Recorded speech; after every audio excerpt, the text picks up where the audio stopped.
சொல்றாரு, ரொம்ப அற்புதமா சொல்றாரு. போற்றி சொன்னா அவர்களுக்கு பொருள் கிடைக்கும், ஞானம் கிடைக்கும், போகம் கிடைக்கும் என்பதை தெள்ள தெளிவாக திரு நெல்வாயில் அறத்துறை என்ற பகுதியிலே விளக்கி அருகின்ற பாங்க கவனிக்கும்.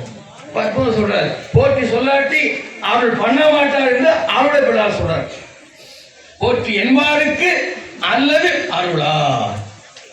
போற்றி செஞ்சா என்ன செய்வார் என்பது சேக்கிழார் விளக்கிற வேதத்தை பாருங்க. பெருளும் மெய்க்கலை விளங்கவும் பாருளோ சிந்தை இருளும் நீங்கவும் எழுது சொல்வரை அடிப்பவர்தாம் பொருளும் ஞானமும் போகமும் போற்றி என்பாருக்கு அருளும் அங்கனர் திரு அறத்துறையை வந்தடைந்தார். எப்படி தெளிவு பாருங்க. பெரிய புராணம் தான், அதை நீக்கும் நினைத்துக் கொள்ளாதீர்கள். ஆளுடைய பிள்ளையார் திரு தேவாரமும் அகையுள் நீக்கக்கூடியது.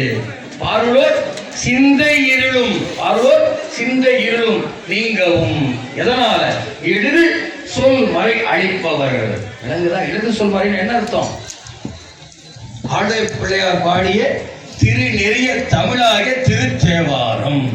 விளங்குதா ஐயா? நல்லா புரிஞ்சுட்டீங்களா? தேவாரத்துக்கு என்ன பேர் வச்சாரு? எழுது சொல் மறை. திருநெறிய எழுது சொல் மறை அவருடைய தேவாரத்துக்கு பேர்.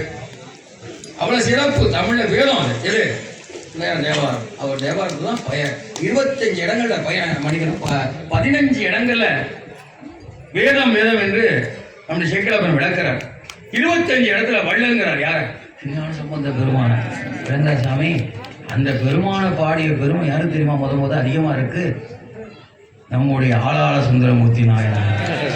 அப்படியே சரி சமகாலத்தில் வாழ்ந்தவர் தான். அவரும் பல இடங்கள் சொல்றாரு. அதோட ஒரு படி மேல போய் சொல்றவர் யாரு?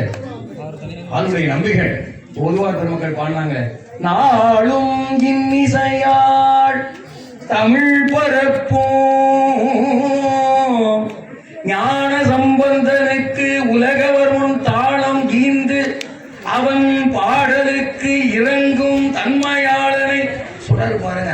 வாரம் பாடினாரா? அல்ல. மாசம் பாடினாரா? அல்ல. நாள்தோறும் எப்படி பாடினார்? இன்னிசையார். எதை பரப்புனார்? தமிழை பரப்புனார். யாரு? ஞான சம்பந்தர். அவருக்கு என்ன கொடுத்தார் சாமி? தாளம் கொடுத்தார். எங்க கொடுத்தார்? ரகசியமாவா? அல்ல. உலக மக்கள் யாவரும் கண்டு வியக்கு வண்ணம் கோலக்காவிலே கொடுத்தார். ஞானப்பால் கொடுக்கும் போது பெத்த அப்பாவுக்கு கூட தெரியாம மறைந்து இருக்கிறார். அப்ப அந்த ரகமா கொடுக்கப்பட்டது ஞானப்பால். உடனே யாருக்கா டவுட் வரும். இந்த குழந்தை ஞானப்பால் உண்டா குழந்தையா இல்லையான்னு சந்தேகப்படுவான், ஐயக்கொள்வான். அந்த ஐயத்தை தீர்க்க முடிவு பண்ணினார். கோலக்காவிலே தாளத்தை கொடுத்து தெளிவுபடுத்தினார். அதை கண்டறிந்தார் நம்முடைய அண்ணல் ஆளாள சுந்தரமூர்த்தி நாயனார். அவர் பெருமையை கோலக்காவில் வந்த உடனே கண்ணீர் விம்ம நான் தடுத்தடுத்து பாடி பரவி பணிகின்றார் பாலராவாயர் பாலக்கமலங்கள். பாட்டு அவ்வளவு விசேஷமான பாட்டு. சரி, அடுத்து சொல்ற பாருங்க. ஏன் பாட்டுக்கு இறங்குவான்னு சொல்லல. யாரு? நம்முடைய நம்பியார் வருவான். சுந்தரனாகிய நமது தேவாரங்களுக்கு ஈசனார் மிகவும் இறங்கி அருள் புரிவார் அப்படின்னு சொல்லல. திருஞான சம்பந்தர் தேவாரத்துக்கு மிகவும் இறங்குவார். எவ்வளவு சிறப்பு பார்த்தீங்களா? ஆளுடைய பிள்ளையாரை பத்தி கவனிக்கிறீங்களா பெருமக்களே? ஆளுடைய பிள்ளையார் தேவாரத்துக்கு இறங்குற தன்மையை நம்ம கவனிக்கணும். இதெல்லாம் தேவாரத்தில் புரட்சி பண்ணவர் யாரு? திருஞான சம்பந்த பெருமான். அப்படி புரட்சி பண்ணியிருக்காரு. மனசுல வச்சுக்கணும். கோட்புலி நாயனார் பகுதி வரும். இருந்தாலும் இந்த பெருமக்களை நம்ம சொல்லும் போது கோட்புலி நாயன் மிகவும் மகிழ்வார். தன்னை பாராட்டுறதை விட தனக்கு முன்னோடியா இருக்கிற முத்தமிழ் பிறகரையும் முனைப்பாடி திருநாடரையும் நாம் போற்றினால் புகழ்ந்தார் மகிழக்கூடியவர் யாரு? கோட்புலி நாயனார். அவர் சரித்துக்குள்ள வருவோம். கவனிங்க. இப்ப அருட்கடல் பெருந்தகை யாரு? பேரு நான் வச்சுக்கோங்க. கோட்புலி நாயனார் என்ன பேரு? அருட்கடல் பெருந்தகை. கடல் சூழ்ந்த வேல் நம்பி. இதை மனசுல வச்சுக்கணும். இனி புராணத்துடைய முற்பகுதி, அதாவது நம்முடைய புகழ்துணை நாயனாருடைய புராண நிறைவு, இவருடைய புராணத்துக்கு தோற்றுவாய் அந்த பாட்டு. வந்தனையும் மென்விரலால் வாகத்தார் திருப்பாலம் வந்தனையும் மனத்துணையார் புகழ்துணையார் கடல் வாழ்த்தி. புகழ்துணை நாயனாருடைய புராணத்தை படித்து நாள்தோறும் சம்பள உயர்வு பெற்ற அடியார்கள் இருக்கிறாங்க. புகழ்த்துணை நாயனாருக்கு நாள்தோறும் சாமி தங்க காசு கொடுப்பாராம். அந்த ஊர்ல வறுமை வந்ததுனால அந்த வறுமையை தன்னுடைய பக்தன் வறுமையில வாழக்கூடாது, பூஜை நல்லா பண்ணணும் ஆசைப்படுறான் அப்படின்னு சொல்லி புகழ்த்துணை நாயகர் என்ன கொடுத்தாராம்? தங்க நாணயம். நாணயத்தோட மதிப்பே போயிடுச்சு. தங்கத்துல இருந்து, வெள்ளியில இருந்து, செம்புல இருந்து, வேற விதமா உலகம் வந்து பேப்பருக்கு வந்துருச்சு. காத்தடிச்சா பறந்து போயிடும், நெருப்புல போட்டா எரிச்சு போயிடும், தண்ணியில போட்டா நனைஞ்சு போயிடும். அந்த நிலைக்கு வளத்தோடைய அவலம் வந்துருச்சு. நாட்டின் வளம் விளங்குதா? கவனிங்க. ஓ, சந்தனையும் மணி புயத்து தண்ணி வீரராம் தலைவர், கொந்தனையும் மலர் அலங்கட் கோட்புலியார் செயல் உரைப்பா. எவ்வளவு அற்புதமா சொல்றா பாருங்க. மணி புயத்து, அது வீரர் இல்லவா, தோல்னு அஜான பாவா இருக்கு. எப்படி இருக்கு? மலை மாதிரி இருக்கு, அழகாவும் இருக்கு. மணி மாதிரி யாருக்கு? கோட்புலி நாயனாரு. ஒரு சோழி கொஞ்சம் மாதிரி இருக்க வேண்டியது அடியெல்லாம். அவர் எப்படி இருக்கிறார்? மாவீரர். எப்படிப்பட்டவர்? மாவீரர் சொல்றார். சந்தனையும் மணி புயத்து தனி வீரராம். மற்ற வீரர் மாதிரி கிடையாது இவரு. மற்ற வீரர்களை வேற காரணம் பற்றி, அரசாங்கம் பற்றி அவங்க போர் புரிவாங்க. இவர் அப்படி கிடையாது. அகப்போரும் புரியக்கூடியவர், 5 புறன்களை அடைக்கக்கூடியவர், 6 பகையை போர் புரிந்து வெல்லக்கூடியவர். அது தவிர அபச்சாரம் பண்ணவும் பெற்ற அம்மாவா இருந்தாலும் சரி, அப்பாவா இருந்தாலும் சரி, உடன் பிறந்தவர்களாக இருந்தாலும் யாரா இருந்தா வெட்டி சாய்க்கக்கூடிய வித்தக வீரர் யாரு? கோட்புலி நாயனார். ஏன்? அபச்சாரம் பண்ணா தண்டனைக்குரியது. அது எதுக்குரியது? தண்டனைக்குரியது, மன்னிப்புக்குரியது அன்று. ஆனா நம்ம இது கஷ்டம். இவரு பண்ண தொண்டு வன் தொண்டு. என்ன தொண்டு? வன் தொண்டு. அதெல்லாம் தனி வீரர். நான் இது யாரும் பண்ண முடியாது. இது யாராலையும் யாரையாரும் வெட்டவே முடியாது. வெட்டணும்னா என்னதான் நான் வெட்டிக்கணும். அத்தனை குற்றம் பண்றேன், முடியுமா? முடியாது. அதுக்கு தீர்வு கொடுத்தவரும் ஆளுடைய பிள்ளையார் தான். புரிஞ்சுக்கணும். அதுக்கு தீர்வு கொடுத்த யாரு? அறிந்தும் அறியாம சில குற்றம் அத்தனைக்கும் தீர்வு என்ன தெரியுமா? தேவாரம் ஓதுவது. சிவ நிந்தனை என்பது தண்டனைக்குரியதை தவிர மன்னிப்புக்குரியது அன்று. கழிவா இல்லாது, பிராய்ச்சித்தம் இல்லாதது, தீர்த்திறன் இல்லாதது. விளங்குதா? அப்ப அது கழிவாய்னா என்னையா அப்படின்னு கேட்டா, திருமுறை ஓதி தீர்த்து கொள்ளலாம் என்பதை திருஞான சம்பந்த பெருமான் தேவாரத்திலே 8வது பாடலிலே அறிவிக்கின்றார். எத்தனை பாட்டு? 8வது பாட்டில் சொல்றார்.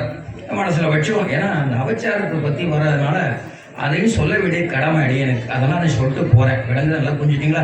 மண் உலகில் வாழ்வார்கள் பிழைத்தாலும் வந்து அடையின் கண்ணுதலான் பெருங்கருணை கை கொள்ளும் எனக்கு எடுத்து காட்ட, என்னமில்லா வல்லரக்கன் எடுத்து இசை முறிந்து பாட, அண்ணல் அவருக்கு அருள் புரிந்து ஆக்கப்பாட அருள் செய்வார். ராவணனை பற்றி வருகின்ற செய்தி. அவர் செஞ்சது கழுவாயில்லாத பெரிய சிவாவச்சாரம். அது தீர்வு எப்படி கண்டான்? சாம வேத கீதம் பாடி ஈசரை மகிழ்வித்தார். அவச்சாரத்தில் இருந்தும் தண்டனையில் இருந்தும் விடுபட்டார். மேலும் நாளும் வாழ்வும் பெற்றார். வாழ் கிடைத்தது, நீண்ட ஆய் கிடைத்தது, பேரு கிடைத்தது. யாருக்கு? ராவணனுக்கு. அதுபோல இந்த நில உலகத்தில் இருக்கின்றவர்கள் சிவாலயத்துக்கு வந்து அவன் திருவடியை பணிந்து எனக்கு பிராய்ச்சித்தம் கூட என்று தேவாரங்கள் பாடினார். அவர்களும் பிராய்ச்சித்தத்தை பெறுவார்கள். விளங்குதா? சிவநிந்தனிலிருந்து விடுபடுவார்கள், உயர்வும் பெறுவார்கள் என்பது காட்டுது. நம்ம இன்னைக்கு நாயனார்ட்ட வாங்கிட்டோம். யார்கிட்ட வாங்கிட்டோம்? இன்னைக்கு அதுக்காக வராரு. வெளியில வர காரணம் என்ன? நமக்காக வராரு. யாருக்காக வராரு? நமக்கு அருள் செய்வதற்காக வருகின்றார். பாட்டு போயிடும். நலம் பெருகும் சோநாட்டு நாட்டியத்தான்குடி வேளாண்.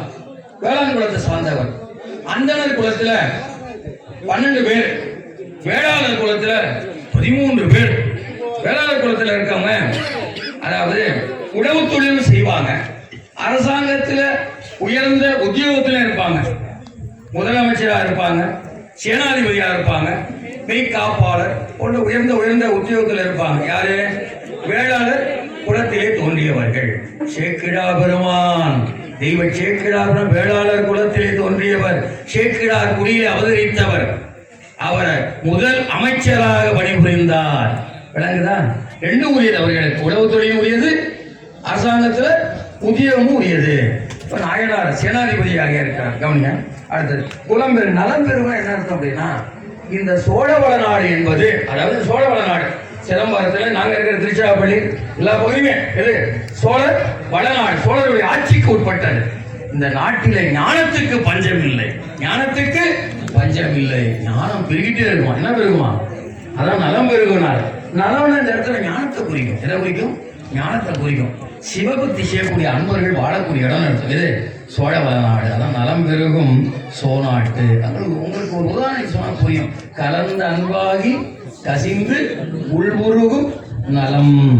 நலம்தான் இல்லாத என்ன அர்த்தம்? சிவன்பால் கலந்து அன்பாகி கசிந்து உருகக்கூடிய நலம் வாய்க்கக்கூடிய நாடு சோழ வளநாடு.